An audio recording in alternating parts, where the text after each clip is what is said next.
तो welcome back.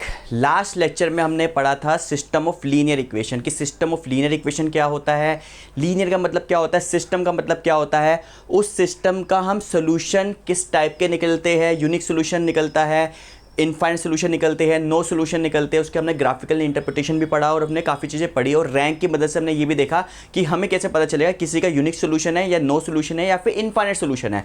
तो अगर आपने वो वीडियो नहीं देखी तो आप प्लीज़ वो वीडियो देखिए इन द आई बटन। इस वीडियो में हम क्वेश्चंस करना चाहते हैं, प्रैक्टिकल एप्लीकेशंस करना चाहते हैं, how to solve the linear equation, system of linear equation. तो एक बार उसको ज़रा रिवाइज कर लेते हैं। देखो सिस्टम ऑफ लीनियर इक्वेशन क्या होगा, आपका इस टाइप का कोई सिस्टम दिया जाएगा जिसके अंदर m इक्वेशन है एंड n अननोन्स है, ठीक है। इसको हम ax plus B matrix form में लिख सकते हैं, ठीक है। और वेयर a आपका ये मैट्रिक्स होगा m क्रॉस n, b आपका m क्रॉस 1 होगा, x आपका n क्रॉस 1 होगा, ठीक है।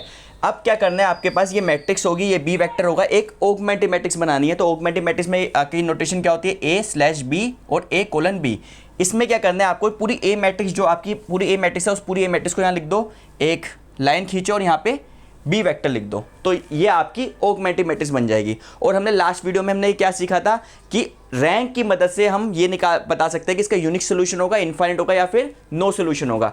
वो कैसे पता चलेगा, जब आपकी rank of A is equal to rank of A B अगर आ जाए तो इस केस में आपका सोल्यूशन एग्जिस्ट करेगा, इस केस में सोल्यूशन एग्जिस्ट करेगा और इसको हम कंसिस्टेंट बोलेंगे। तो ये कंसिस्टेंट है, कंसिस्टेंट मतलब कि इसका सोल्यूशन एग्जिस्ट करेगा और सोल्यूशन एग्जिस्ट करेगा तो उसके दो केस हो सकते हैं, तो यूनिक सोल्यूशन होगा, इनफाइनाइट सोल्यूशन होगा। अगर मान लो कि rank of A B is equal to number of unknowns आ गए, नंबर ऑफ अननोन्स कितने आपके n is equal to n आ गए, मीन्स नंबर ऑफ अननोन्स, तो इस केस में इसका यूनिक सोल्यूशन मिलेगा। अगर rank of A B is less than n आया, means less than number of unknowns आया, तो इसके इनफाइनाइट सॉल्यूशन मिलेंगे, इनफाइनाइट सॉल्यूशन मिलेंगे। और अगर रैंक ऑफ ए आपकी not equal to rank of A B आया तो इस केस में इसका नो सॉल्यूशन मिलेगा, कोई इसका सॉल्यूशन एग्जिस्ट नहीं करेगा। ग्राफिकली भी हमने देखा था नो सॉल्यूशन का मतलब क्या होता है, जो लाइन जो होगी वो पैरेलल होगी, कभी मिलेगी नहीं। सोल्यूशन एग्जिस्ट में यूनिक सोल्यूशन का मतलब क्या होता है, वो दो लाइनें जो होगी या फिर जितने भी लाइन होगी खाली एक पॉइंट पर ही कट करेगी। और इनफाइनाइट सोल्यूशन का मतलब क्या होता है, जो जितनी भी ये लाइंस होगी सब के सब ओवरलैप करेगी।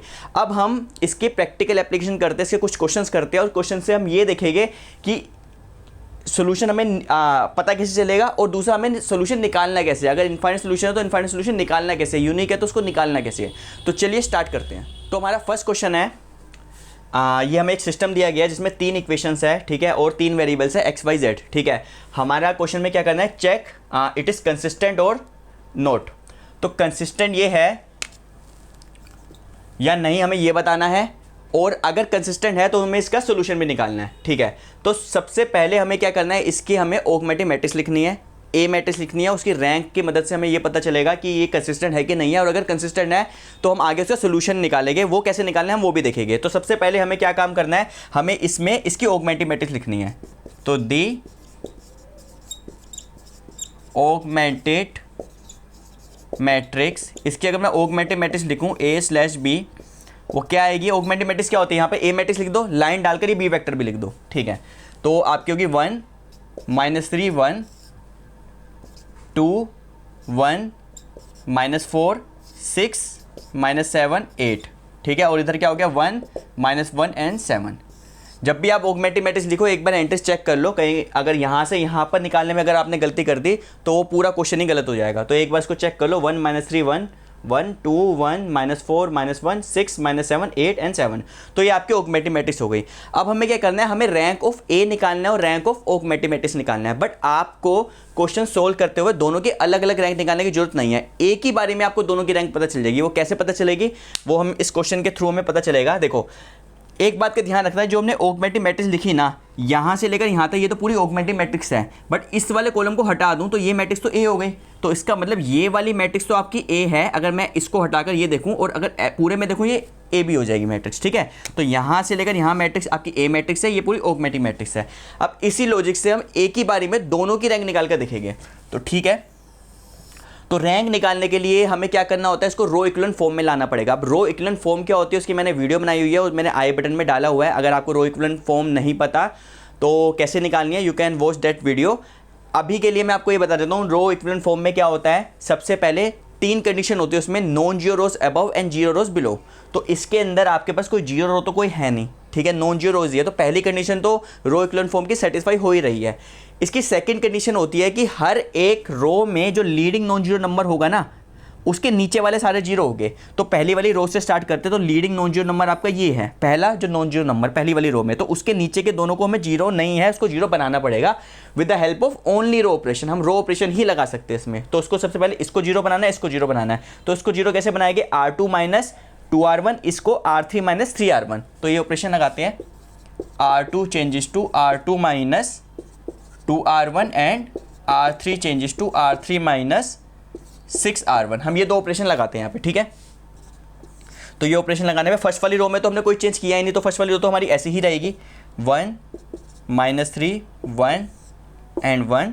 अब R2 माइनस 2R1, 2 माइनस 2 कितना हो गया 0, 1 माइनस 6 प्लस 6 हो जाएगा तो that is 7, minus 4 minus 2 means minus 6, okay, minus 1 minus 2 means minus 3, ठीक है। अब हमें रो ऑपरेशन लगाना है R3 माइनस 6 टाइम्स R1। तो R3 माइनस 6 टाइम R1 कितना होगा, ये 0 आपका, माइनस 7 और माइनस माइनस प्लस हो जाएगा 6 सीधा 18, तो कितना हो गया आपका 11, ठीक है। और 8 माइनस 6 आपका 2 हो गया, और 7 minus 6 which is equal to 1 हो गया, ठीक है। एक बार ये चेक कर लो, ये एंट्री सही करी नहीं करी, ठीक है। अब हमें क्या करना है, फर्स्ट वाली रो में जो लीडिंग नॉन जीरो नंबर था उसके नीचे तो हमने जीरो बना लिए। अब हमें सेकंड रो में जो नॉन जीरो नंबर, पहला नॉन जीरो नंबर ये आ रहा है, उसके नीचे वाले को जीरो बनाना है, मतलब मुझे जीरो बनाना है। अब इसको मैं जीरो कैसे बनाऊंगा, तो सिंपल सी बात है, मैं अगर इसको 7 से मल्टीप्लाई कर दूं और इसको 11 से मल्टीप्लाई कर दूं और माइनस कर दूं तो ये जीरो हो जाएगा। तो हम क्या करेंगे, R3 changes to 7R3 minus 11R2, ये वाला ऑपरेशन लगाते हैं। तो रो 1 और रो 2 में तो कोई चेंज नहीं किया, वो तो हमारी ऐसे की ऐसी ही रहेगी, 1 माइनस 3 1 1, रो 2 भी ऐसी रहेगी आपकी, 0 7 माइनस 6 माइनस 3, और ये क्या है 7R3 माइनस 11R2, ओके। तो 7R3 माइनस 11R2 ये तो आपका जीरो ही रहेगा, यहाँ पर ये आपका जीरो बन जाएगा, ठीक है। 7R3 मीन्स ये आपका 14 बन गया, minus 11R2, minus minus plus हो जाएगा यहाँ पे 66, तो कितना हो गया यहाँ पे 10 6 7 और 8 80, डेट इज 80, ओके। और ये कितना हो गया आपका 7R3 means 7 minus minus plus 11, तो 7 प्लस 11 नो 11 ही 33, सॉरी 7 प्लस 33, क्योंकि इसको मैं 7 से मल्टीप्लाई करूँगा तो 7 प्लस माइनस माइनस प्लस 11 33, तो ये आपका 40 हो गया, ओके, ठीक है। तो ये हमने यहाँ पर इसको कैलकुलेट कर लिया। अब क्या है, रो इक्विवेलेंट फॉर्म की जो सेकंड कंडीशन क्या कहती है, हर एक नॉन जीरो लीडिंग कोफिशिएंट के नीचे वाले जीरो होने चाहिए, तो पहले के जीरो है, सेकंड वाली रो में भी लीडिंग कोफिशिएंट आपका ये है, उसके नीचे का जीरो, थर्ड में लीडिंग ये है, उसके नीचे मैट्रिक्स खत्म हो रही है, तो सेटिस्फाई हो रहा है। और थर्ड कंडीशन जो होती है REF की, वो क्या होता है, सेकेंड रो का नेक्स्ट रो का जो लीडिंग कोफिशिएंट होगा वो प्रीवियस लीडिंग कोफिशिएंट के राइट से स्टार्ट होगा। देखो यहाँ से लीडिंग कोफिशिएंट ये है, नेक्स्ट वाली रो का लीडिंग इसके राइट से स्टार्ट हो रहा है, इस वाली की नेक्स्ट रो का लीडिंग इसके राइट से स्टार्ट हो रहा है, तो REF की तीनों कंडीशन ही सेटिस्फाई हो रही है। तो अब मतलब this matrix is in REF form. अब हमें रैंक निकालनी है। अब देखो मैं यहाँ पे लिखता हूँ रैंक ऑफ AB, सपोज ये पूरी की पूरी मैट्रिक्स AB है, ये पूरी मैट्रिक्स AB आपकी REF के फॉर्म में है। अगर आप देखो तीनों कंडीशन सेटिस्फाई हो रही है, तो रैंक कितना होता है, number of non zero rows in an REF form. तो ये REF फॉर्म में तो है, number of non zero rows कितनी है, 1 2 और 3, तो रैंक ऑफ AB तो आपकी 3 आ गई, ठीक है। अब हमें रैंक ऑफ A निकालनी है। अब आप देखो अगर ये कॉलम को मैं हटा दूं तो ये तो A ही मैट्रिक्स बनी ना, हमने स्टार्टिंग इसकी कंस्ट्रक्शन ही ऐसी है AB की कि अगर इसको हटा दूं राइट एंड जो लास्ट कॉलम को, तो ये आपकी A मैट्रिक्स है, ये आपकी AB मैट्रिक्स है। तो अगर मैं इसको हटा दूं तो ये मैट्रिक्स तो A है। अब आप देखोगे ये भी आपकी REF की फॉर्म में बनेगी। जब आप ऑगमेंटेड मैट्रिक्स को रो इक्विवेलेंट फॉर्म में लेकर आओगे तो ए मैट्रिक्स भी ऑटोमेटिकली अपने आप ही आरएफ के फॉर्म में बन जाएगी। आप चेक भी कर सकते हो आरएफ की तीनों कंडीशंस में सेटिस्फाई हो रही है। तो आपका जो पर्पस एक ही है कि आप जब भी ऑगमेंटेड मैट्रिक्स लिखो उसको आप आरएफ के फॉर्म में लेकर आओ। जो ए मैट्रिक्स होगी वो तो अपने आप आरएफ के फॉर्म में आएगी ही आएगी, तीनों कंडीशन सेटिस्फाई होगी। तो रैंक ऑफ ए कितनी हो जाएगी, नंबर ऑफ नॉन जीरो रोज 1, 2 और 3। तो ये कितना हो गया आपका, रैंक ऑफ ए बी आपकी 3 आ गई। ठीक है, तो रैंक ऑफ ए बी के बराबर आ गई। इसका मतलब क्या हुआ, सिस्टम हो गया आपका कंसिस्टेंट। System is consistent. अब कंसिस्टेंट जब सिस्टम होता है तो आपके पास दो केसेस होते हैं, या तो आपके पास यूनिक सोल्यूशन होगा या आपके इनफाइनाइट सोल्यूशन होंगे। हमें कैसे पता चलेगा, नंबर ऑफ अननोन्स कितने हैं यहाँ पे, एक्स वाई जेड 3 है। तो अगर rank of A is equal to rank of A B is equal to number of unknowns आ जाए जो 3 के बराबर है, is equal to number of unknowns, it means it will have a unique solution. ये आपका यूनिक सोल्यूशन बनेगा। तो ये सिस्टम जो है आपका, पहली बात ये कंसिस्टेंट है और इसका आपका यूनिक सोल्यूशन मिलेगा। अब क्वेश्चन आता है वो यूनिक सोल्यूशन हमें निकालना कैसे है। तो यूनिक सोल्यूशन निकालना बहुत इजी है। जब आप लास्ट स्टेप करो, मतलब कि रैंक ऑफ ए बी ये सब निकालोगे, आरएफ के फॉर्म में लेकर आओगे। अब क्या करो, जैसे हमने यहाँ पे सिस्टम को मैट्रिक्स की फॉर्म में लिखा ना, अब हम मैट्रिक्स को भी सिस्टम की फॉर्म में लिख सकते हैं रिवर्स प्रोसेस में। तो ये सिस्टम है, इसको हमें मैट्रिक्स की सिस्टम की फॉर्म में लिखना है। ये मैट्रिक्स को अगर मैं सिस्टम की फॉर्म में लिखूँ तो कैसे लिखूँगा मैं, x minus 3y plus z, x minus 3y plus z is equal to 1। Next कितना होगा, 0x 7y माइनस 6z। ये ध्यान रखना, y के नीचे y लिखना, z के नीचे z लिखना, ताकि कंफ्यूजन ना हो। तो ये कितना बनेगा आपका, 7y minus 6z is equal to -3। Okay, और यहाँ पे 80z इज इक्वल टू 40। मतलब जैसे आपके पास सिस्टम था, सिस्टम से आपने मैट्रिक्स की फॉर्म में लिखा, तो मैं मैट्रिक्स से भी तो सिस्टम लिख सकता हूँ ना। बस सेम चीज़ करनी है यहाँ पर, उसको मैट्रिक्स से आप सिस्टम की फॉर्म में लिख दो। अब क्या करना है आपको, सॉल्यूशन निकालने के लिए यहाँ पे बैक सब्स्टिट्यूशन यूज़ करोगे। You will use the back substitution. Back substitution, तो बैक सब्स्टिट्यूशन में क्या करना है, यहाँ से z की वैल्यू निकालूंगा, जो भी वैल्यू आएगी उसको ऊपर पुट करके y की वैल्यू आ जाएगी। अब मुझे z और y की वैल्यू मिल जाएगी, तो यहाँ पर x की वैल्यू मिल जाएगी। तो यहाँ पे दिस इम्प्लाइज z कितना होगा आपका, नीचे जाएगा तो 1/2। ठीक है, अब z अगर मेरा 1/2 हो जाएगा तो इसको यहाँ पुट करूँगा तो कितना आएगा मेरा, 7y minus 6/2 is equal to -3। तो दिस इम्प्लाइज ये कितना हुआ, -3। तो 7y इज इक्वल टू, ये -3 इधर जाएगा तो 3 0 हो जाएगा। दिस इम्प्लाइज y आपका 0 आ गया। ठीक है, अब आपका यहाँ से z 1/2 आया, y आपका 0 आया। दोनों की वैल्यू को मैं ऊपर पुट करूँगा तो x की वैल्यू कितनी आएगी, x माइनस 3y, y तो 0 था, प्लस 1/2 इज इक्वल टू 1। तो दिस इम्प्लाइज x की 1 माइनस 1/2 इज इक्वल टू 1/2। तो मुझे पास x की वैल्यू भी आ गई। तो उसका जो यूनिक सोल्यूशन आया है, वो सोल्यूशन क्या है आपका, x is equal to 1/2, y is equal to 0, z is equal to 1/2। तो इतना सिंपल है। ठीक है, और क्वेश्चन हम देखते हैं। तो वहाँ पे नेक्स्ट क्वेश्चन है, ये हमें एक सिस्टम दिया गया है, इसमें भी आपके पास 3 इक्वेशन है, 3 वेरिएबल है एक्स वाई जेड। तो हमें यही करना है कि ये कंसिस्टेंट है कि नहीं है। अगर कंसिस्टेंट है तो उसका सोल्यूशन निकालना है। तो मेथड सारे क्वेश्चन को सोल्व करने के बिल्कुल सेम मेथड से हो गए, जैसे हमने लास्ट क्वेश्चन करता, सब में सेम ही मेथड लगेगा, बस कुछ थोड़ा बहुत डिफरेंट होगा जब इनफाइनाइट सोल्यूशन और हम इनकंसिस्टेंट में आएंगे। तो सबसे पहले हम इसकी ऑगमेंटेड मैट्रिक्स लिखते हैं। दी ऑगमेंटेड मैट्रिक्स, इसकी ऑगमेंटेड मैट्रिक्स लिखेंगे तो क्या बनेगी आपकी, A B is equal to, लिखो यहाँ पे 1 -4 7 8 3 8 -2 6 7 -8 26 31। तो ये तो आपने इसकी ऑगमेंटेड मैट्रिक्स लिख ली। तो आपको पता है ये पूरी आपकी ए बी मैट्रिक्स है। अगर इसको हटा दूंगा मैं, छुपा दूंगा, तो ये मेरी ए मैट्रिक्स बन जाएगी। अब हमें क्या करना है, इसकी रैंक निकालनी है। तो रैंक निकालने के लिए क्या करेंगे, इसको हम रो इक्विवेलेंट फॉर्म में लेकर आएंगे। तो रो इक्विवेलेंट फॉर्म की सबसे पहली कंडीशन क्या है, non zero rose above, zero rose below.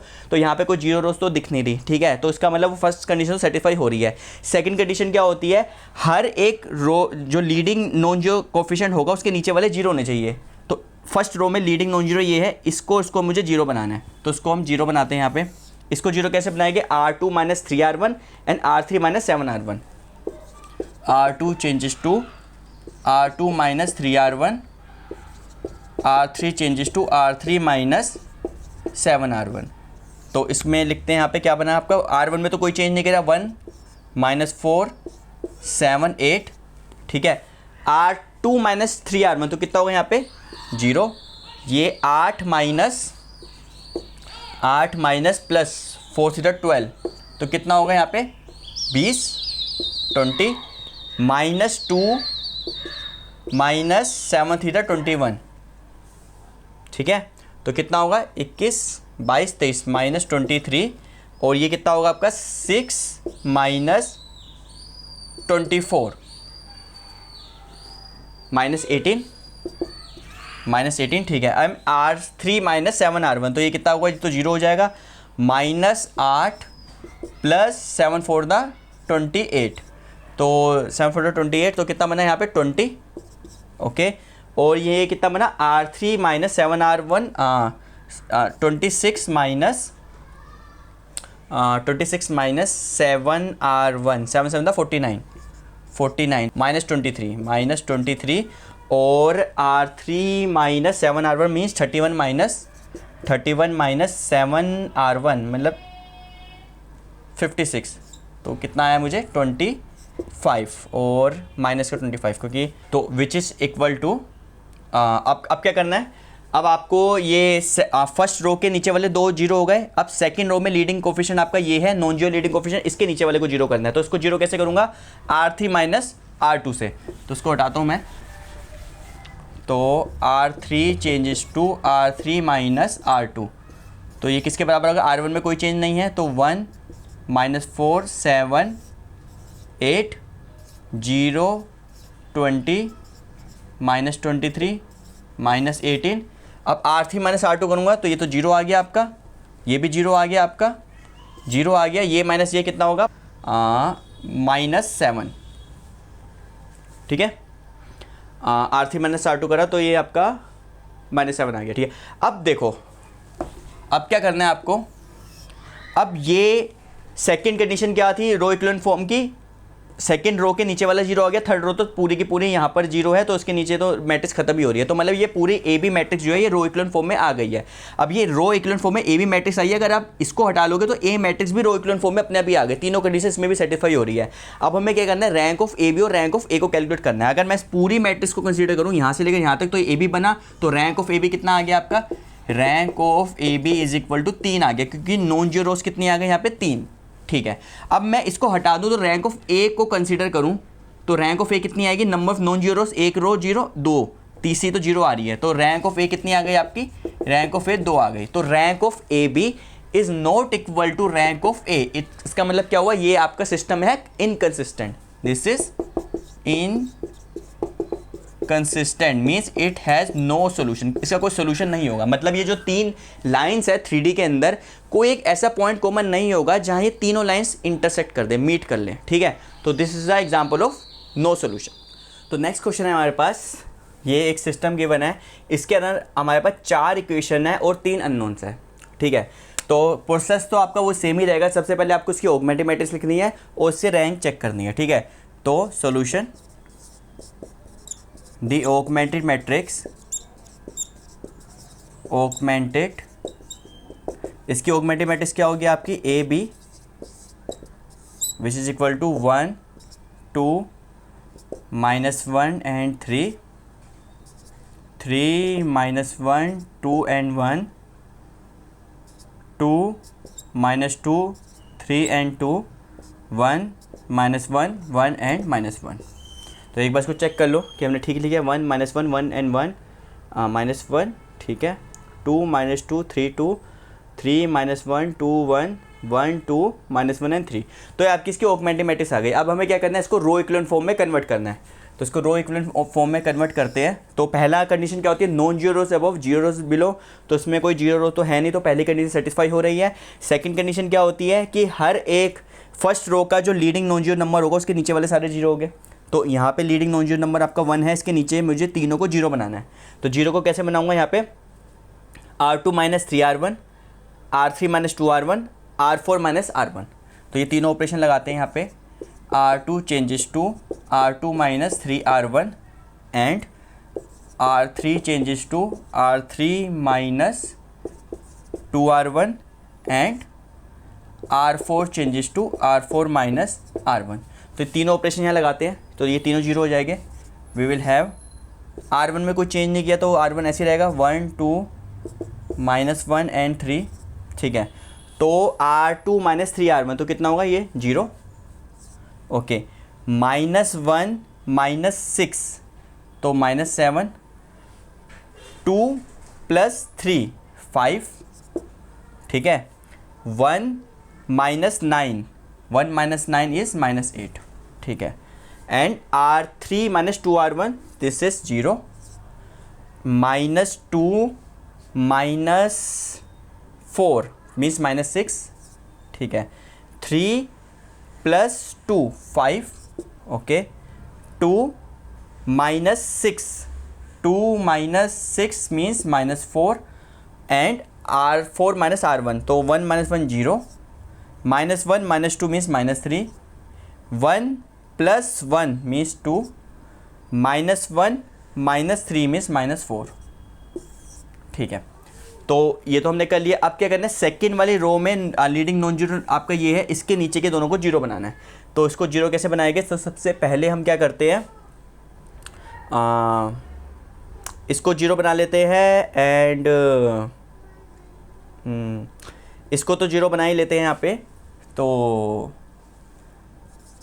R4 changes to 2R4 -R3, ठीक है। 2 से करेंगे -6 हो जाएगा और ये 6 आपका 0 हो जाएगा।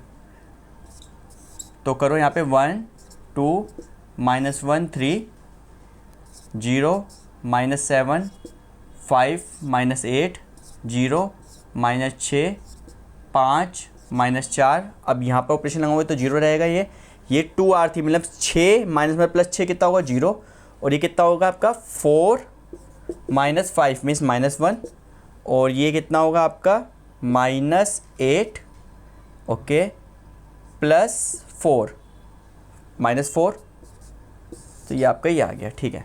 अब हमें इसको 0 बनाना है। तो इसको 0 बनाने के लिए तो आपको यही करना पड़ेगा कि इसको 7 से मल्टीप्लाई कर दूं और उसको 6 से और फिर माइनस कर दूं। तो हमें वही करना पड़ेगा, वही करते हैं।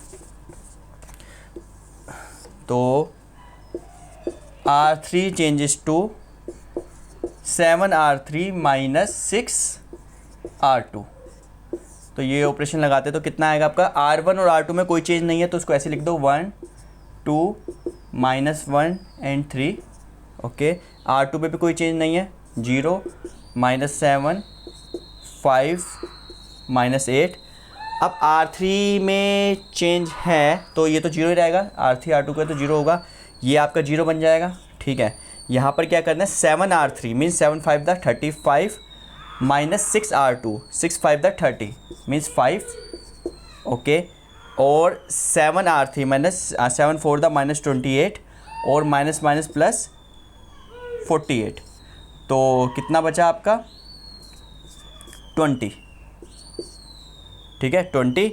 और R4 पे कोई चेंज नहीं है तो ऐसे ही रहेगा यहाँ पे 0 0 -1 एंड -4, ठीक है। अब क्या करना है,